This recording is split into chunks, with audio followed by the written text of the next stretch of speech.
So I want you to be honest with me for just a second. I want you to think back to high school and remember, what did you do with those papers when your teacher handed them back to you? You know, the ones covered in red ink, with a grade at the top. Maybe you jammed them in a pocket or threw them in a locker, or maybe you just threw them away as you left the classroom. But chances are you didn't take that paper home and restart that writing process over again to become a better writer. And that's because the problem in most schools is that the writing process looks a lot like this. A student writes a paper, they turn it in, and then they get a grade. And most of the feedback that student receives is after the writing process has actually been completed. Even though we know that the most important thing for students to grow as writers is high quality practice and high quality feedback. So my colleagues and I at Pritzker College Prep were thinking about this, and we're thinking, how can we shift this? How can we change the way we do writing to make it more beneficial for students? And we imagined a system like this. What if a student wrote a draft, received feedback from their peers, received feedback from other adults, received feedback from the teachers, and this process went around multiple times before they handed it in and got a grade. And so I and my fellow teachers, we're getting excited about this. This is going to be great. And we think maybe we can use technology like Google Docs so we can actually see students writing as it develops. We can actually comment on their words as they are writing letter by letter. We can address student misunderstandings when they happen. And again, we're getting excited. We're talking to our students about this. The students are getting excited. We're going to use technology. Everyone is just amped about creating this new writing process. But we started to do some basic math, and we ran into a challenge. What we realized is if we wanted to give 15 minutes of feedback for each one of our 100 students every single week, that translated to another 28 hours of work per week. Now, I hope this is not surprising to the room, but teachers are already working 60, 65, 70 hours a week, and we figured maybe the 93-hour work week wouldn't be sustainable.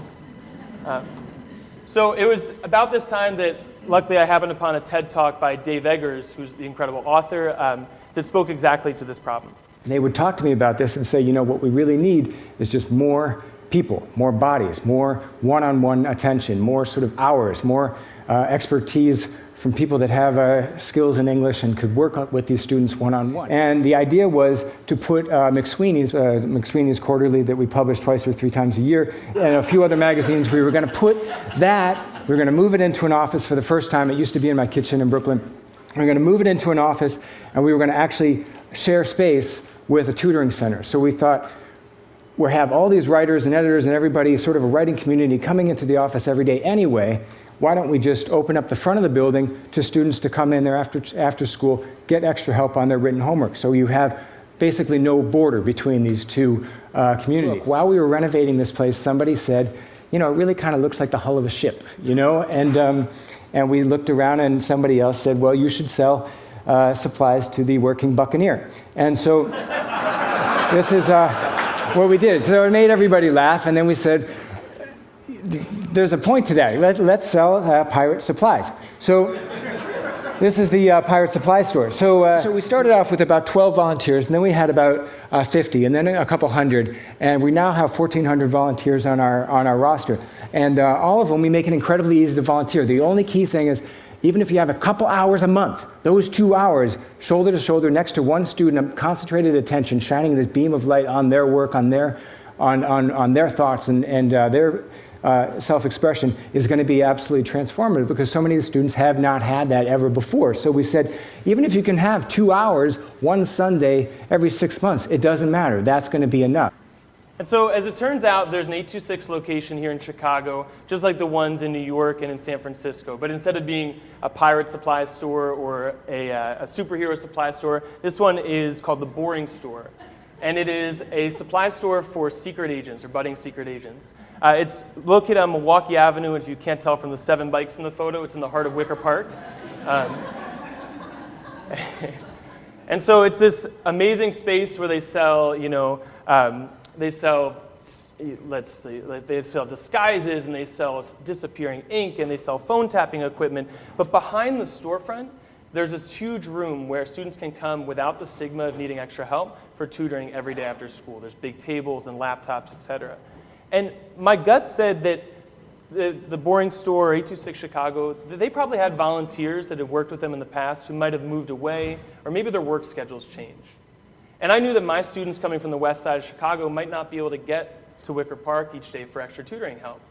And we knew that we had this platform, Google Docs, where we could remotely connect these students. And so I met with Kate Steele, who is the incredible executive director of 826 Chicago at the time, and I pitched the idea.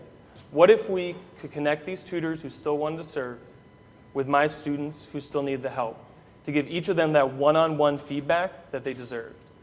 And so we kicked off the project in 2011, and immediately our wildest imaginations were exceeded. Here you can see some of the students meeting the tutors for the first time. The tutors are absolutely incredible people. I believe a few of them are here today, hopefully. They're EMTs, and they're professors, and they're graduate students, and they've committed to giving an hour per student per week of written feedback. And so you can see the students have an ownership of this project as well. They help to train the tutors on the technology, show them how to access the documents and add comments. And they edit their papers as equals next to these college-educated professionals. And so the program has expanded even more in the last 3 years. We now have more than 60 tutors who tutor for more than 50 students at Pritzker. And it's expanded organically to other Noble Street campuses where teachers have kind of taken that initiative. And we hope to grow even more in the future. And the impact of the program has been, again, far past our original imaginations. Quantitatively, our students have grown more in the ACT reading section than ever before, 3 points of growth in reading in a single year.